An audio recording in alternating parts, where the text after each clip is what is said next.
बाबूलाल पत्नी के मरने के बाद देवेश को अकेले ही पाला पोसा और पढ़ा लिखा कर एक काबिल इंसान बनाया। फिर बड़े हो जाने के बाद एक सुंदर सुशील लड़की साक्षी से शादी कर दी। और फिर बाबूलाल के जिंदगी ने एक अलग मोड़ लिया। कुछ सालों के बाद अरे देवेश, बहू को क्या हुआ? इतनी उल्टियाँ क्यों कर रही है? पिताजी, खुशखबरी है। आप दादाजी बनने वाले हैं। बाबूलाल बहुत खुश हुए। कुछ देर बाद साक्षी ने बाबूलाल से कहा, बाबूजी, मेरा समोसे खाने का मन हो रहा है। थोड़ी देर रुको, मैं तुम्हारे लिए बिना आलू के समोसे बनाकर तैयार कर देता हूँ। साक्षी यह बात सुनकर चौंक गई कि बिना आलू के समोसे कैसे बन सकते हैं। बाबूलाल रसोई घर में गए। पनीर, पत्ता गोभी, मटर भरकर समोसे बना दिए। साक्षी ऐसे अद्भुत समोसे खाकर बोली, बाबूजी, आप तो बहुत अच्छे और टेस्टी समोसे बनाते हैं। बहू, अब जब भी तुम्हें समोसे खाने का मन करे मुझे बता देना, मैं ऐसे ही टेस्टी और अनोखे समोसे बना दिया करूँगा। ऐसे ही समय बीतता रहा और एक दिन साक्षी ने जुड़वा बच्चों को जन्म दिया। बाबूलाल की खुशी का कोई ठिकाना नहीं था। घर दो दो बच्चों के किलकारियों से गूंज उठी। बाबूजी, जब से 2 बच्चे आए हैं, आपने तो काम करना ही छोड़ दिया है। आपको पता है कि मैं 2-2 बच्चे कैसे संभालती हूँ? सास नहीं है तो क्या हुआ? आप तो मेरी मदद कर ही सकते हैं ना थोड़ी। बहू, कैसी बात करती हो? सारा काम तो मैं कर ही देता हूँ। फ्रिज में सब्जी नहीं है, आपको वो नहीं दिखाई दे रही है, बस टीवी देखने में व्यस्त रहते हो।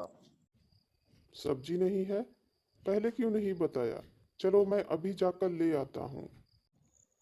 कब बाबूलाल को साक्षी ने नौकर बना दिया, उन्हें तो पता ही नहीं चला। बाबूलाल को तो अपने पत्नी के गुजर जाने के बाद से ही घर की काम करने की आदत थी, लेकिन उन्हें अब भी सारे काम करने पड़ते। एक दिन साक्षी अपने मायके में बहुत देर से फोन पर बात कर रही थी। बाबूलाल की तबीयत खराब थी, इसीलिए उनकी आंख लग गई। ऐसे में कब साक्षी का बेटा घुटनों से चलता हुआ हॉल में कुर्सी के पास आ गया।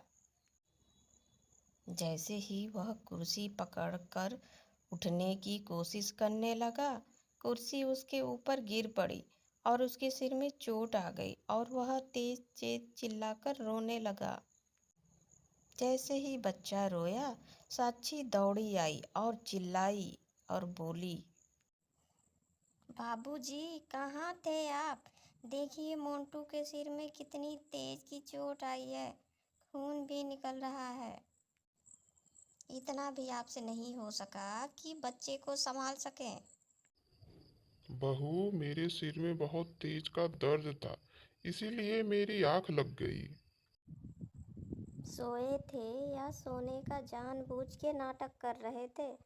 आपको ना अब मुफ्त की रोटियां तोड़ने का आदत पड़ गया है, वरना इतना लापरवाह कौन होता है? ये सुनते ही बाबूलाल के पैरों तले जमीन खिसक गई। मुफ्त की रोटियां? ये बहू कैसी कैसी बातें कर रही है? अब मैं इतना ज्यादा सब सुनकर यहाँ पर कैसे रह सकता हूँ? मैं यहाँ एक पल भी नहीं रुकूंगा। यह सुनते ही वह घर से निकल गए। वह सोचने लगे कि इतने दिनों से उन्होंने बस मुफ्त की रोटियां खाई हैं, अब उन्हें मेहनत का रोटी खाना चाहिए। यह सोचकर वह शहर में अपने एक पुराने मित्र मोहन के पास गए, जिसकी हलवाई की दुकान थी। सोहन अपने पुराने मित्र को देखकर बोला, अरे बाबूलाल, तुम! कितने सालों बाद तुमको देखकर कितना सुकून मिला है। क्या बताऊं। और बताओ, कैसा है? तू तो गांव छोड़कर यहाँ शहर में बस गया। तुझे तो मेरी कभी याद आई ही नहीं। खैर छोड़, मुझे मदद की जरूरत है। मैं कुछ काम करना चाहता हूँ। अरे ऐसे ही क्या आन पड़ी? बाबूलाल ने अपनी सारी बात बताई तो सोहन ने कहा, अरे मेरे रहते हुए तुझे चिंता करने की कोई ज़रूरत नहीं है। तो आज से ही यहाँ बिना आलू के समोसे बनाना तैयार कर दे। सामान मेरा रहेगा और आमदनी आधी आधी कर लेंगे, समझा? ऐसा समझो डूबते को तिनके का सहारा है। बाबूलाल ने बिना आलू के समोसे बनाना तैयार कर दिया। पहली बार बिना आलू के समोसे खाने के लिए पब्लिक तो टूट पड़ी। पहले दिन ही बम्पर बिक्री हुई। आज बाबूलाल गर्व से कह सकते हैं कि वह किसी के टुकड़ों पे कुत्तों के जैसे पलने वाले नहीं हैं। मेहनत कर कर खा सकते हैं। बिना आलू के समोसे ने शहर भर में धूम मचा दी। 6 महीने में बाबूलाल ने अच्छा पैसा कमा लिया, अपना खुद का दुकान खोल लिया। सोहन को दुख तो हुआ, लेकिन दोस्त के लिए सब कुर्बान था। उधर देवेश ने घर पर आके अपने बाबूजी के बारे में पूछा था। साक्षी ने बताया वह अपना बैग पैक करके हरिद्वार चले गए हैं। 10 दिन भी कोई बाबूजी की खबर ना पाने पर देवेश को चिंता होने लगी। उसने उनको बहुत खोजा, लेकिन उनका कहीं पता नहीं चला। फिर देवेश ने थक हार कर पुलिस में रिपोर्ट लिखवाया, लेकिन उनका कोई भी सुराग नहीं मिला। और थक हार कर देवेश ने उनको खोजना ही छोड़ दिया। मगर फिर भी न जाने क्यों उसकी आंखें दरवाजे पर ही लगी रहती थी। पता नहीं मेरे बाबूजी कहाँ चले गए। उनके बिना अब कुछ अच्छा नहीं लगता। उनको आना रहता तो कब के आ जाते। तो आप क्यों उनकी चिंता में भूले जा रहे हैं? क्योंकि वो मेरे बाबूजी ही नहीं, माँ भी थे। आज मैं जो कुछ भी हूँ उनके वजह ही से हूँ। ये कहते हुए देवेश के आंखों से आंसू आ गए। कुछ समय बाद देवेश को किसी काम से बाहर जाना पड़ा। वहां जाकर वह बिना आलू के समोसे के बारे में सुना। यह सुनकर के उसको अपने पिताजी की बहुत याद आई, क्योंकि उसके पिताजी भी ऐसे ही समोसे बनाते थे। उसने सोचा, भूख लग रही है, क्यों ना वह समोसे ही खा ले। वह बाबूलाल के दुकान में गया और भीड़ में सबसे पीछे खड़ा होकर अपने नंबर आने का इंतजार करने लगा। जब उसका नंबर आया तो वह अपने बाबूजी को देखकर चौंक गया और हैरानी से पूछा, बाबूजी, आप यहाँ कैसे? देवेश बेटा, तुम यहाँ कैसे? देवेश रोते हुए उनके गले लग गया और बोला, बाबूजी, मैंने आपको कहाँ कहाँ नहीं ढूंढा और थाने में भी रिपोर्ट लिखवाई, लेकिन आप यहाँ इस समोसे की दुकान पे। बाबूलाल ने उसके आंसू पोंछते हुए कहा, बेटा, बहू ने कहा था कि बाबूजी तुम्हें मुफ्त की रोटियां खाने की आदत पड़ गई है। भला इतनी बड़ी बात कैसे सहन करता। बस घर छोड़कर चला आया। क्या? उसने तो कहा था कि आप हरिद्वार के लिए निकले हैं। अब उसकी खैर नहीं।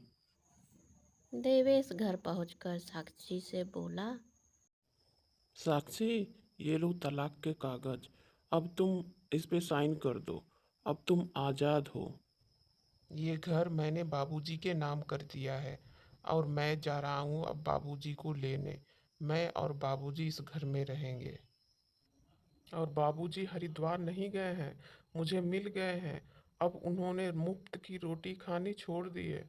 समझी कुछ? तुमने क्या कहा था बाबूजी से? इसीलिए मैं तुमको तलाक दे रहा हूँ। निकल जाओ मेरे घर से। मैं और मेरे बाबूजी इस घर में रहेंगे।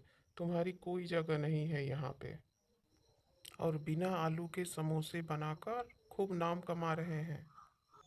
यह सुनकर साक्षी का खून पानी हो गया और वह डर के मारे कांपने लगी। डरो मत, जल्दी से साइन करो, मुझे बाबूजी को लेने जाना है। साक्षी हाथ जोड़कर बोली, देवेश, मुझे माफ़ कर दो। मैंने ऐसा नहीं सोचा था कि मुझे अपनी गलती की इतनी बड़ी सज़ा मिलेगी। मुझे बाबूजी के पास ले चलो देवेश, मैं उनके पैरों में गिरकर माफ़ी मांग लूँगी। देवेश ने उसे मारने के लिए हाथ उठाया ही था कि देवेंद्र आकर उसका हाथ पकड़ लिया और बोले, बेटा, हमारे घर में औरतों पे हाथ नहीं उठाते, उनकी इज्जत करते हैं। मुझे डर ही था कि तुम कोई गलत कदम जरूर उठा लोगे, इसलिए पीछे पीछे चला आया। बाबूजी, मुझसे बहुत बड़ी गलती हो गई। आपके जाने के बाद मैंने आपके अहमियत को समझा। अब मैं आपको कभी कुछ काम करने नहीं दूंगी। अब कहीं नहीं जाने दूंगी। अब माफ़ कर दो बाबूजी। बाबूलाल ने उसको माफ़ कर दिया और देवेश को भी माफ़ करने के लिए कहा। सुलह हो गई और बाबूलाल वापस जाने लगे। देवेश ने जब रुकने के लिए कहा तो देवेंद्र ने कहा कि उसके बिना आलू के समोसे बहुत मशहूर हो गए हैं, ग्राहक उसको खोजते होंगे, इसीलिए उसको वहाँ से जाना होगा। यह कहकर वह वहाँ से चला गया।